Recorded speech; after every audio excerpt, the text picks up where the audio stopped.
Alright YouTube, hello. And I find myself in a rare position today. I said no more CB radio videos. And I just do not have the stuff to do the one last thing that I'm thinking of that I might be able to put on YouTube before I change directions. So, shoot. Really I don't even want to do this. But it is something to do. Not having something to do can be a real problem for me. Did you ever kind of have one of those things that when you first got it, and it doesn't have to be anything fancy or anything special, but just having it kind of made your circumstance a little bit better? Roger, please come back. Try again, keep trying. I will acknowledge you one at a time. Jolly Roger 1972 Bristol, United Kingdom. This trc-465 was one of those things. It's a pretty good little radio. And I'm just deciding here whether or not I want to take it down or what I want to do with it here. Kind of tired of looking at it, to be real honest with you. So I'm thinking maybe if I do something to it to make it a little bit more interesting, maybe I'll want to keep it up here on my bench and not throw the stinking thing away, because it is a pretty good little radio. So here was my idea this morning. Sometimes it's the little things. So I got another 465 here, and when I was looking at it I thought, yeah, I've been down this road before. This is never ever gonna fly in a million years. Because generally what they do is and this is the big problem you run into with LED displays. I ran into this in audio amps, and you run into it in CBs, is when they put LEDs in, they put filters in, and generally they filter a red LED with a red filter, so you can't put another damn color LED in it. And that's the problem I ran into in the Madisons. They kind of was a hurdle to get over. But this one they did not. Yeah, hooray Radio Shack. You didn't throw a big monkey wrench in here on me. So I popped that lens off. It looks a little rough. Unfortunately, kind of fixing those scratches in this stuff can be a real mess to try to do that. Sometimes you don't know if you're going to end up with something that's going to be 5 times worse than what you started with or not. I've said this before in other videos, when you start messing with the face of something, boy, you really open yourself up to a disaster. Now the good thing is, this radio is exactly a 2x5. And that kind of opens up some possibilities. Now the thing is, what in the hell would it take to get to them? Is it worth it? Benefit to risk ratio. I kind of look at things like doctors do sometimes. The benefit to risk ratio. Now the cool thing is, I do actually have some things, and I do actually have LEDs. I just wish I had what I needed to do a completely different project that's not even related to radio or electronics really at all. Now these are Lumex here. I bought these for a Sansui A9, a Sansui A9 LED display that I put like 150 hours into. Their standard brightness 696-SSA-LXH 1025 GD. But I think the GD is for the green LEDs themselves and not actually for the bar display. But I could be wrong. Hell, it's been a long time. Not that it really matters. But the good thing is, I only need 5 LEDs. That sounds pretty simple. Kind of hard to tell here because these things are so stinking close, but if If I had to take my guess as to whether or not those will fit into those slots, I would say no. I mean, I really wouldn't. Both directions are not going to fit on them. And of course, you can't chew out the face. If that happens, the only thing you can do, which I've done, and you can have pretty good success with it, is to sand the LED thickness down. See what happens. Take this radio out and open it up and see if this is going to happen or if this was a bad idea for the first thing in the morning. Now, what I did want to say, though, is reverting back to my statement that this is a pretty decent little radio, but it's just really kind of drab.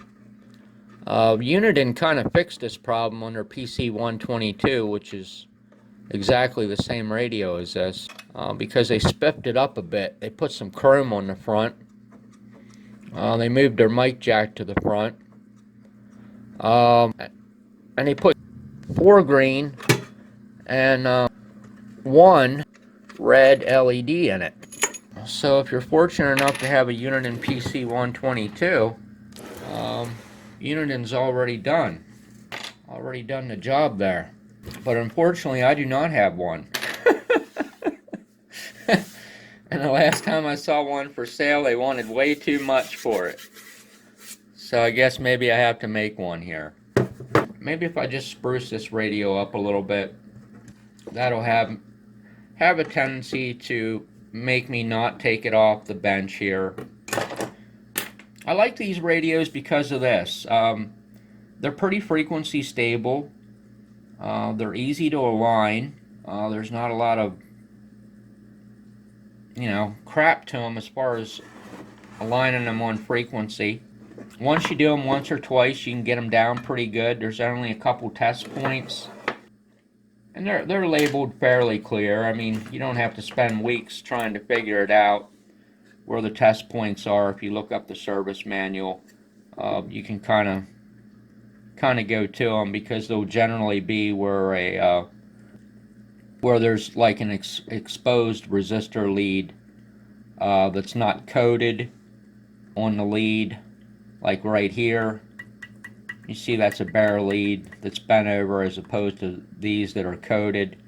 That can sometimes be a sign that there's a test point there on that leg of the resistor to connect to align it. I think there's one back here, might be on that leg right there.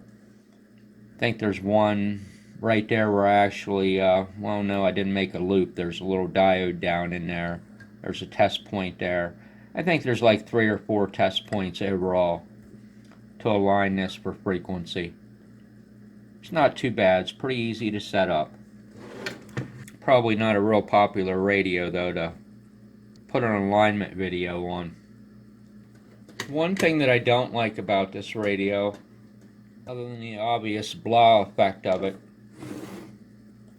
is the fact that the clarifier pod is so touchy. It's super hard to tune anybody in. And there's some things that can be done to alleviate that problem. I just never did them.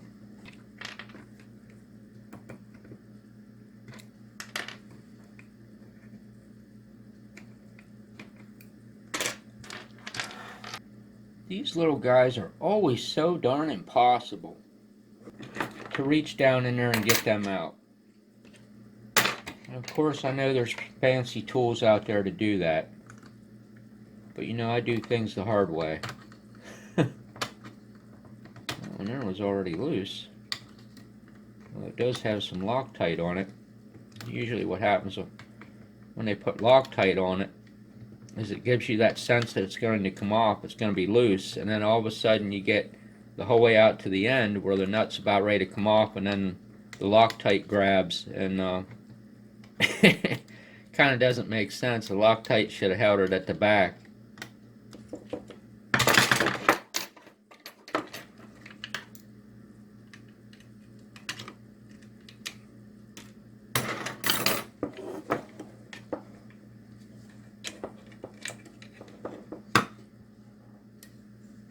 Wow, looks pretty easy.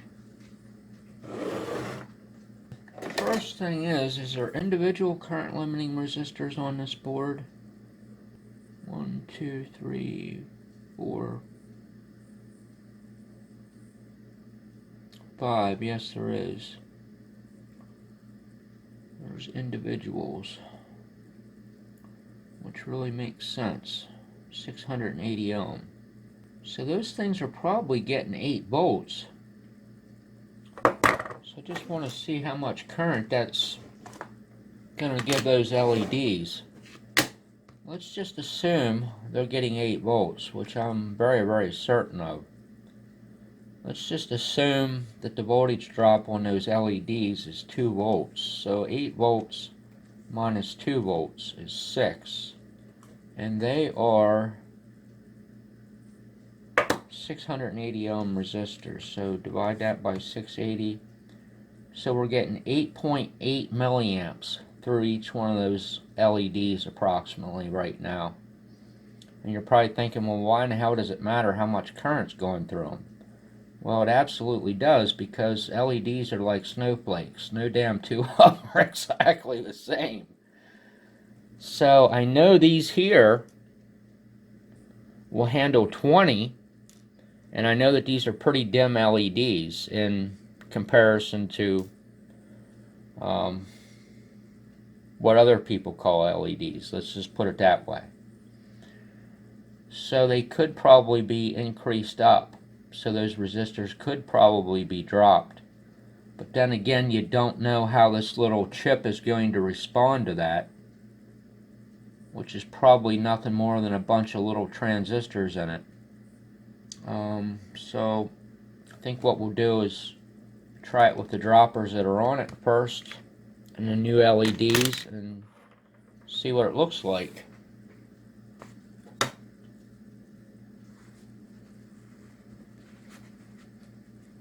Kind of heat that thing up a little bit.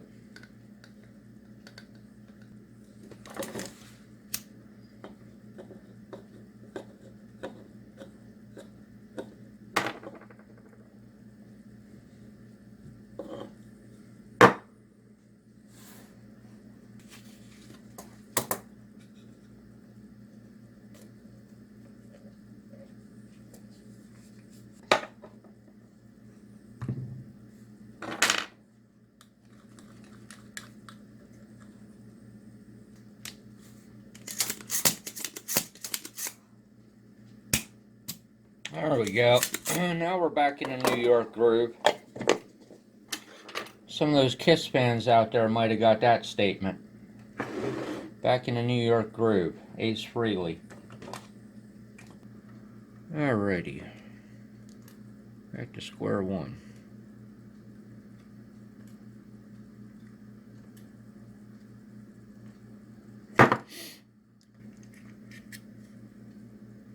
These things set, do not set flush, and yeah, sometimes, like I said, my read-ahead comprehension isn't that great. I'm just kind of flying by the seat of my pants on this one. I didn't think about it at all, didn't put any time into it.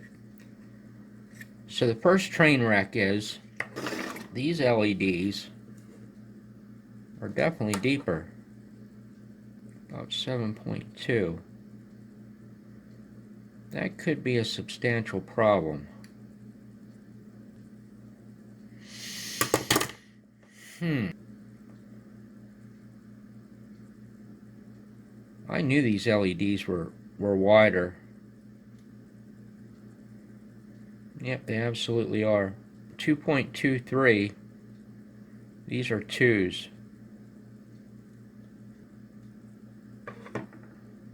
But I feel that I can still do this even though everything's stacked against me. So the good thing is we're only up the creek without a paddle in one direction. 4.91. 4.73.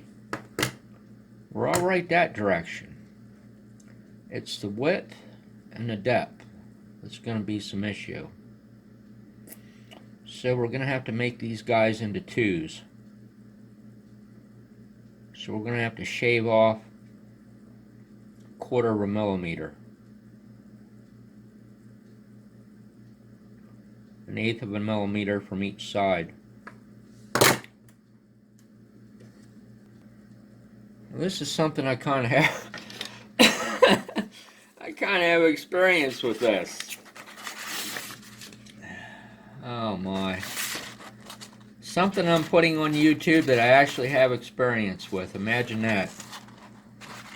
Well, 320, 220. I don't know, I'm kind of leaning towards the 320 here.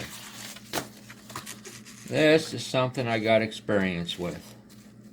How to make an LED go in a place where it just won't go. Alright, this definitely fits a nice square edge.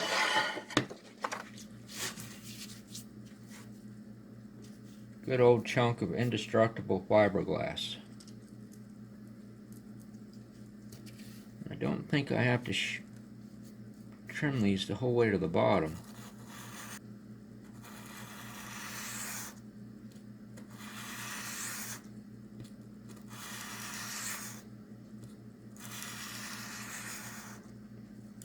So that was about 4 swipes on each side. Good thing is I got plenty of these, so if I mess one up I can start over and do it right. Didn't do much. 2.14. Well, I'm batting 50% here. First one I messed up. Second one I got. I think that's going to be fine. 1.95.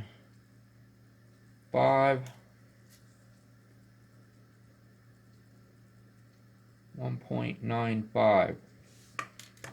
If you don't pull the LEDs evenly, you get a bitched up LED like I did. It's not square. It's really hard to do because kind of gripping them, you got to have absolute even pressure on them when you pull them back, and you know how that works. When you're pulling something across sandpaper, it always wants to pull more on one side than it does the other. It's that age-old problem of mechanics. Now, can you imagine doing about 20 of these? I've done that already. It's not fun. Thank goodness there was only 5 of them. So this little hunk of rubber here is what it's actually what was holding them on there.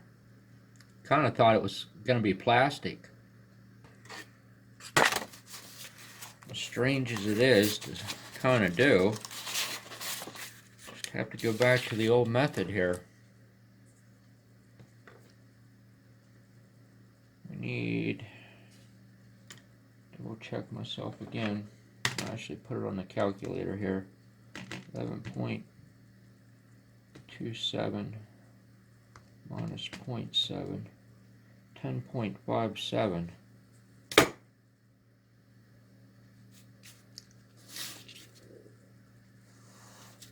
don't know if this is actually going to work at all. I've never had a lot of luck sanding rubber. Kind of that age-old problem. Always wants to round on the ends no matter how good you do it, and always wants to go uneven. No matter how even you think the pressure is, something kind of happens when you try to sand stuff flat. Didn't do a stinking thing. Don't ever try to sand rubber, it just doesn't work.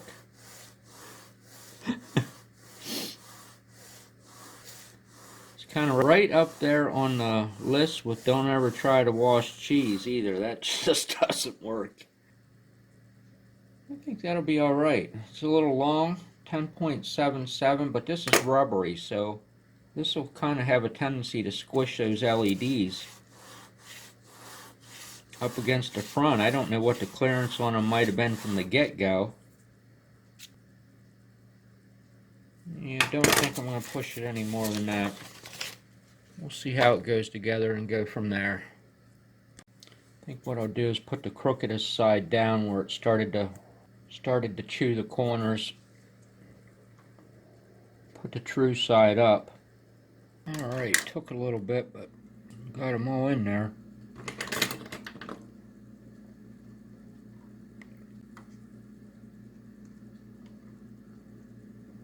Don't know how it's going to look, but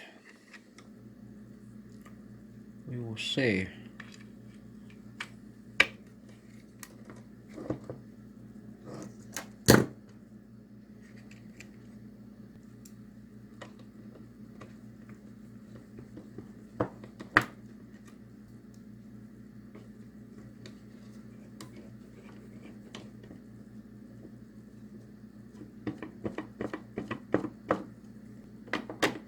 If you've never had any experience with the plastic that's in these lenses and kind of stuff, I think you're probably going to find that it's all probably made of something they call PET, which means don't pet it. Don't touch it with anything, because even the most benign things that you think you're going to try to polish it with or to clean it with are just going to make it worse than what it was when you started. So that has been my experience. Polyethyl, and the word that I just never really thought about long enough to be able to pronounce it. Makes very good capacitors. It's kind of sandwiched in there with PPS and PP and all those other plastics. I'm sure they make many a tools to do this, but you know what? I don't own them. So I wouldn't make a very good mechanic because I don't have a fancy tool for every job. That's exactly why I don't work on cars. Special tool for everything you do.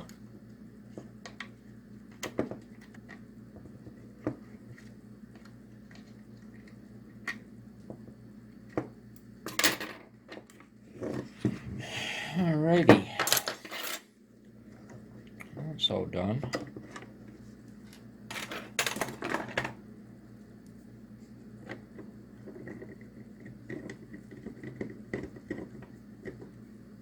You may notice on this Realistic that Realistic doesn't put 4-pin mic connectors in these guys.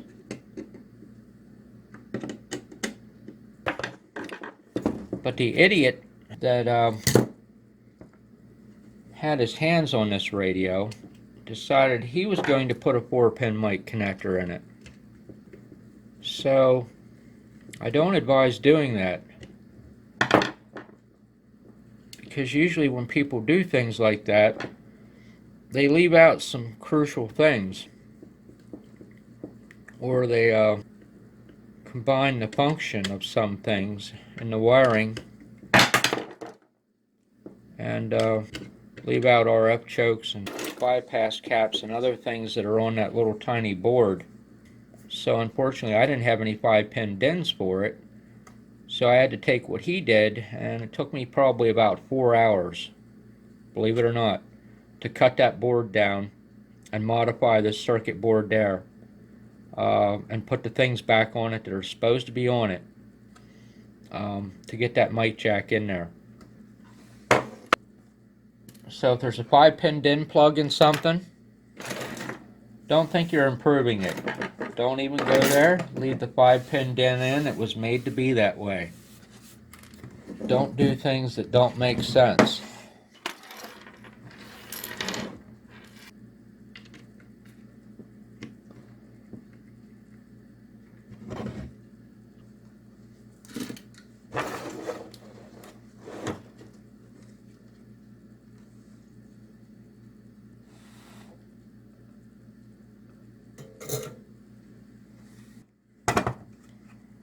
See what I had to do there? I had to chew the case out because those connectors aren't made to be mounted that way. Took a crazy amount of time to file that case out exactly like that. All because of a ham operator getting his fingers on something. Sorry, but I have to say that, I really do. If you want to unsubscribe because you're a ham operator and I offended you, I'm sorry. I understand. It's not all ham operators. It's just 95% of them. And coincidentally, I used to be one. The operative words are used to be. Up until sometime in the middle 90s. I just dropped my ticket.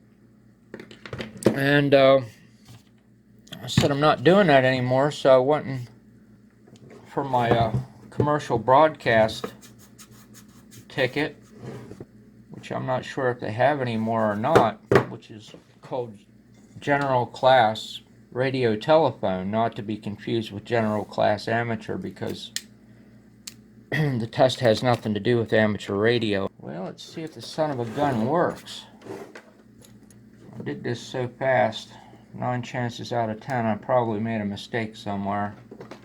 It's usually what happens when I fly this much by the seat of my pants. Assuming that I didn't mess up and do something majorly dumb, there'll probably be some little tiny speck of dirt on the front of the LED, or some little tiny perfection in it, that when I turn it on, it just won't be just won't be what I wanted it to be. Do the full Monty here and just dive right into it. What's the worst that can happen, really? I made some stupid mistake. Alrighty, here goes nothing. Buckeye, come on in, number 3 repeater. Where is everyone? Well, we're out here in Utah. We're, Dollar Great. I got a million calls, but you made it from the Buckeye. Now, what's the chances I turn on the radio and that's the first guy I hear? That guy drives me literally nuts. Hi, I'm in Houston, Texas, sir. Houston, Texas. Holy guacamole. What kind of radio are you talking about? Kenwood. Hey, not bad, not bad. Don't tell me you own them Texas stars. I don't know anything about it. I just know that it's a Kenwood. I'm trying to learn more. My husband passed away almost 2 years now, and they're kind of. He used to talk on the radio? Yes, sir. He was a ham operator. Well, condolences on that, and it's awesome that you're using the equipment, and that's good, man. I'm sure he's proud of that. Yes, sir. Just a little help from my friends. Roger that. Well, have fun out there. 73 is from Joe out here in St. George, Utah. The Red Rocks of Dixie. I don't know, what do you think? Improved or not? It's not quite as bright as what I expected, so I think I'm going to have to take it up. I botched up the yellow LED, and I can notice that right away. I chipped a damn corner out of it, and then I tried to sand the front down to compensate for it, but I couldn't get the chip from the hemostats out of it. That's going to bug the hell out of me. Really will. So probably next month I'll be putting a new yellow LED into it. If the chip wasn't there and the LEDs were a little bit brighter, I would say it would look as good as a PC-122. Unfortunately, I just didn't hit my expectations on this. But I think it definitely damn looks better, all things considered. Just needs a little bit more tweaking yet.